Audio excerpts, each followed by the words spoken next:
It's another edition of Time About the Movies, and today we're taking a look at the movies of October 16th, 1992. We've got 4 movies to look at today, so let's jump on into it. Let's start off with the biggest new release of the weekend, and that was Tony Todd and Virginia Madsen in Candyman. Have you ever heard Candyman? If you look in the mirror, you say his name 5 times. In cities everywhere, Candyman? they whisper his name. Right. Candyman. It's just a story. Candyman? Candyman. Just a ghost story. Candyman. An entire community starts attributing the daily horrors of their lives to a mythical figure. The legend first appeared in 1890. He was attacked, mutilated, and burned to death. Poor Candyman. Helen, a woman died in there. Leave it. Everyone knows he isn't real. That's modern oral folklore.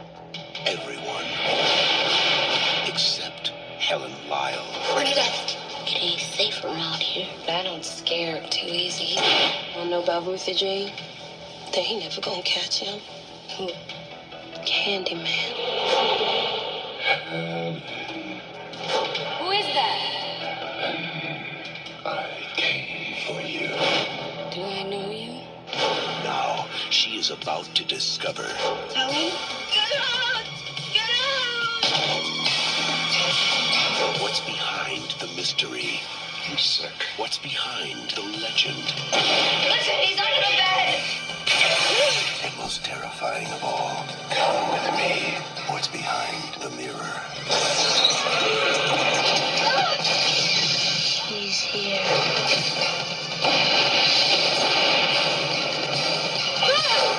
Candyman, you don't have to believe. Just beware. Well, you did a pretty good job of spoiling the ending there. No joke, that's literally how the movie ends, so good job, trailer. Good job for that. But with that said, though, this is actually a pretty damn good movie. I mean, this is a really solid movie. Very creepy, very terrifying, it's very intense. I mean, really, it really is a movie that really does keep you invested in what's going on. And it helps to have a guy like Tony Todd, who would later also become known as the guy from the Final Destination movies, Death, in that movie. I mean, he just has the perfect voice, the perfect persona, the perfect personality for this role of Candyman. And Virginia Madsen and Casey Lemons, they do a very good job working off of each other with the material given here. The movie overall is very flawed at times. There are several elements in here that don't really make a whole lot of sense overall, but the movie overall, it's not only very scary, but it also is very of the time period. Like, it's a movie that has kind of stood the test of time and has actually held up so many years later, and right to the point where this past remake that we had, the Candyman 2021 remake, which I actually watched recently, it's pretty good. It was pretty good overall. Maybe not quite as good as the original film, but it was interesting to see what Jordan Peele's production company could put to the story. And it was very investing too. It kept you invested. It kept the thrill level going on. The scares in there are pretty good. The scares in this movie are very good too. There's never any moments that feel forced onto you. Everything is kind of earned in this movie. Nothing ever feels like it's just doing it for the sake of just doing a jump scare. And topical issues all around here that actually do kind of hold up many years later. And the ending is very questionable, I will say. The overall ending doesn't really make a whole lot of sense when you really think about it, but for what it is, it's a very good movie overall. It's a movie that's really works mostly because of what Tony Todd brings to the table. The cast overall is great here. The story is very well written. The scares are genuinely effective. If the ending had been a little bit more, what do I want to say here? A little bit more concrete, then maybe you would have had something there. But as far as the movie itself goes, it does still hold up many years later. It's a movie that overall works very well. Like I said, the visuals work very well, the scares work very well, the casting overall works very well.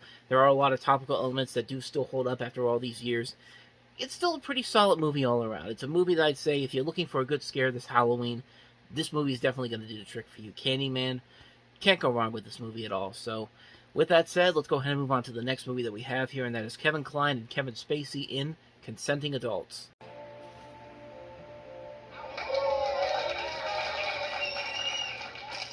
Mom. Nice party, Miss Marco. You're welcome. You're welcome. Guess we have new neighbors, eh? You mind if I run along with you? Richard Parker. Oh, hey, Eddie Otis. Sorry I'm late. I'm Catherine, but everybody calls me Kay. I would like to propose a toast to neighbors and friends. How long have you been married? 14 years. Have you been faithful all those years? What's the trick? To which? Marriage. Trust, I guess. Trust. It's very interesting. I can't remember when I liked the guy as much as I liked you, but the truth of the matter is you're a wimp. Eddie, careful! You think you can be alive without taking risks. You want to make love to my wife, but you're afraid you'll get caught. You are insane, Eddie. This is how you die. These little things you deny yourself.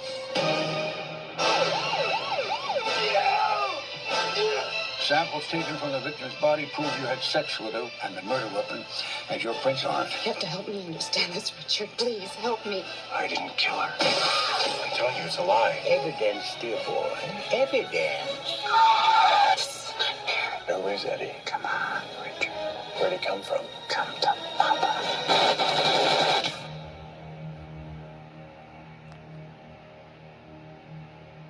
What a setup. I mean, not really. I mean, this is a setup that we've seen done numerous times beforehand and done a whole lot better, but in this movie's case, not so much. This is a crime thriller directed by Alan J. Pakula, who also did Presumed Innocent a couple years ago, later did The Pelican Brief the next year, and you've got great actors here. Kevin Kline, Mary Elizabeth Mastrantonio, Kevin Spacey, E.G. Marshall's in here, Forrest Whitaker, but as far as the movie itself goes, it's kind of what you expect it to be. You can kind of figure out what's going to happen, who's going to be the double crosser, what the twist is going to be at the end, and there's just nothing really all that exciting about it on any level, shape, or form. I mean, everything you kind of think is going to happen here. I think all these actors deserve a better movie than this. I mean, in a way, there is some kind of potential here to it, but you need a much better script to work with, honestly. And this one, it just pretty much straightforward tells you how it's going to turn out, and there's no real surprises in it whatsoever. And the actors in here really aren't trying all that much, honestly. It feels like a cliched riddled erotic thriller that was kind of rushed into production to kind of capitalize on stuff like Basic Instinct. I mean, you even hear the Basic Instinct score in that trailer there, but yeah, this one's pretty forgettable. Despite all the people that they have involved here, this is an overall forgettable movie. It's one that rightfully is forgettable because it's not really all that good. So that's Consenting Adults for you. Let's go ahead and move on to the next movie that we have here, and that is, if I can figure out what it is now. Oh, now I have it. Joe Pesci and Barbara Hershey in The Public Eye.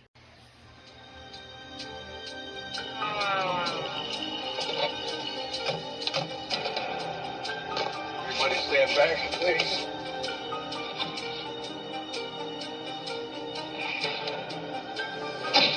Jeez, Bernsey, you scared me. I killed him to get the picture. Hey, kid, put the hat in there. Huh? His hat, stick it in. People like to see the dead guy's hat. I'm a freelance photographer. If I'm not on the street by midnight, the whole world passes me by. Dumb mobsters sometimes say they won't let anybody but you take their picture. I don't do commissions, but I got a good nose for news. Hey, knock it off. Bernsey, clear out of here. You must be kidding. I heard this guy's walking around with meat cleavers sticking out of his head. Thank God I was able to administer his last rites. Ed Quar, Tristis, and Cheddar, don't sleep at 10 a.m. This is a new low for you, Bernsey. You've went got for trying, right? No matter what he was shooting, he never got involved. My model for 23 years. Except once. I need to ask you a favor. You need a favor from me? She's cold, Bernsey. She's just like everybody else in New York, making the most out of what she has. Thought you never took sides. What are you getting at? You're doing it for her. I hope you're not starting to mistake him for a real person, Mrs. Levitt. You're out of your league here, Bernstein. I know just how you think. You want to get a realer picture. Or more impossible picture, they'd have to notice me. Joe Pesci. I'm doing magic. Barbara Hershey. What are these pictures you're going to take? I need the event to capture the public eye. I gotta get the moment. From Universal Pictures. Everybody loves to have their picture taken. Everybody. The Public Eye. There's a shot, Bernie! Here's a movie that I think has a lot more potential to it, and it probably would have matched that potential if there was an idea of what kind of a movie this wanted to be, because it's hard to tell what kind of a movie they want to be here. Do they want to be more of a dramatic thriller? Do they want to be more of a comedic thriller? I mean, I've seen trailers and TV spots for this particular movie that really don't know what kind of genre they want to go for here. I mean, this is clearly trying to be a modern-day neo-noir type of movie. You got Joe Pesci playing this crime photographer, and he really is the best thing about this movie. He does carry this movie all the way through, and I mean, it's because it's Joe Pesci. I mean, usually the guy can never turn in a really bad role, no matter what he's in. But, yeah, for the most part here, the movie I think has the same kind of problems that something like Harlem Nights had a couple of years ago. They really don't know how to take a film noir style movie, a period piece film, and try to modernize it for a new generation. And also, like I said, they don't really have a right tone. This movie doesn't really have the right tone that I think they want to try to imply here. They don't really know if they want to be more of a comedy or a drama or in the middle here, but it feels like they're trying to go for one end or one specific one and not try to combine them both together here. It's not a bad movie at all. I've seen it a couple of times, and I mostly like it because of Joe Pesci's performance. I kind of feel like Barbara Hershey's kind of a little underused here in this movie, and overall, it's a movie that it's okay for what it is, but I feel like it could have been a whole lot better. This director, Howard Franklin, he'd made another movie that was kind of similar to this, Quick Change, which was another movie that felt like a movie that had potential. There were some good elements to it, but it never really went the whole way to make a really good film all the way through. And here it kind of feels like the same thing too. Like I said, there are elements here that do kind of work, but the tone really is the biggest problem that this movie has. It can't really figure out what kind of a film it wants to be, other than a neo-noir film. Does it want to be more of a dramatic neo-noir film or a more comedic neo-noir film? It can't really decide on which one it really wants to be, and I think that's kind of where it suffers. But if you want to see some good Joe Pesci material, this is definitely a movie you should check out just for his performance alone. But other than that, though, you could probably skip this one, honestly. That's pretty much what I have to say about The Public Eye. Now let's go ahead and move on to the last movie that we have here, and that is Robert De Niro and Jessica Lange in Night in the City. That's all I ever do is take the money and run. Take the money and run. That's all I ever do. So why? Why should I? Why should I settle for that? I'm not like that. No. Just for the record, though, I want to ask you something. How much were you going to pay me? In a world of fast operators. Harry Fabian, attorney at law. Everybody, this is Harry Fabian. Harry Fabian is one of a kind. Tomorrow you're going to see this doctor. He's the best. This guy can do like open heart surgery with mittens on. What a shyster. Shyster? Harry Fabian, defender of worms. He talks the talk. No can do. What's no can do? What's that, a Chinese appetizer? He walks the walk. Come to my place.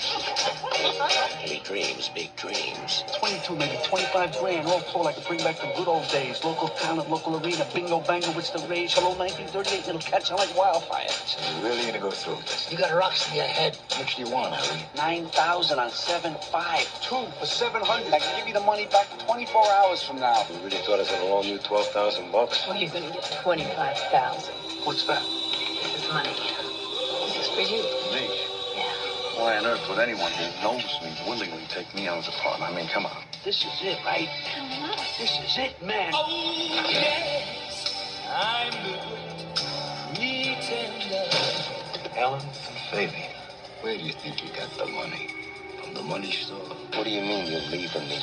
You go to hell. You leave Phil, you leave town. I will have you killed, Harry. You don't even trust you. You let everybody walk all over. Walk all over. Everybody! You want to kill me? I don't give a damn. Come on. I'll bring you home, baby. Oh, yes,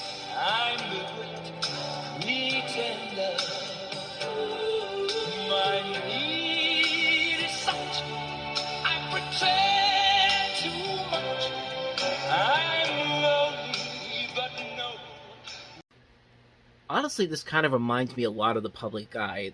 Very much a lot of the same problems that I have with that movie. You could definitely kind of put into this movie as well. That trailer really doesn't know what kind of a movie it wants to be. Does it want to be more of a heavier action drama? Is action crime drama a neo-noir crime drama, or does it want to be more of a serious crime drama? Like it can't really decide on which one it wants to be, and that's kind of one of the reasons why I didn't really find this movie all that entertaining. The director of this is Irwin Winkler, this was actually the second film he directed. First one was Guilty by Suspicion, which starred Robert De Niro as well. And the writer of this is Richard Price, who we talked about some of his work before. He wrote Sea of Love. He also wrote for the movie New York Stories. The first movie he ever wrote for was The Color of Money. He wrote the music video for Michael Jackson's Bad. He'd have a couple of other movies down the road, including Mad Dog and Glory, Clockers, Ransom, Shaft. Just a number of things to his name. And this is a remake of a 1950s neo-noir film of the same name, based off the novel by Gerald Kush. And yeah, really, the biggest problem that this movie has is that it doesn't really know what kind of a movie it wants to be, what kind of a tone it wants to set. And it really follows a lot of too many cliches. Robert De Niro and Jessica Lange, these are two great actors and actresses, and they aren't really given a whole lot of material to work with here. Robert De Niro is kind of playing more of something on the lines of something like Rupert Pupkin from The King of Comedy, while Jessica Lange's just kind of like the typical damsel, a typical side female character in the movie. She's the love interest of Robert De Niro's character. There's not really a whole lot more to her character in this, really. You also have Jack Warden in here, Eli Wallach. Regis Philbin has a cameo in here as himself. The movie overall just didn't really have enough edge there. I don't think there was any real indication of what kind of a tone they wanted to set. And I feel like the cast overall isn't really working well with the material that's given to them. There could have been an interesting movie here, but honestly, it's one that I hadn't even heard of for the longest time until I looked it up. And after watching it, you can kind of see why. It's not that great of a movie overall. It is kind of formulaic. It's kind of cliched. It doesn't really do the service to the original film itself, and it does try a little too hard to try to be something that it really isn't trying to be. Like I said, it doesn't really know the type of tone it wants to set. But I mean, I've seen worse from Robert De Niro, but it's one I'd say definitely skip if you can. So on that note, we wrap up another edition of Time About the Movies. Next time we meet, we'll look at October 23rd. 5 more movies to look at, including Pure Country. We also have Dr. Giggles, starring Larry Drake, Zebrahead, Quentin Tarantino's first movie, Reservoir Dogs, and also In the Soup. So 5 movies to look at next time. We'll delve into those on the next episode. But until then, thank you very much for watching, and as always, if you want to see more videos like this, please hit the playlist on the next page, check out the previous episode, and I'll see you guys tomorrow for another episode. So thank you for watching, I'll see you next time, and until then, as always, take care.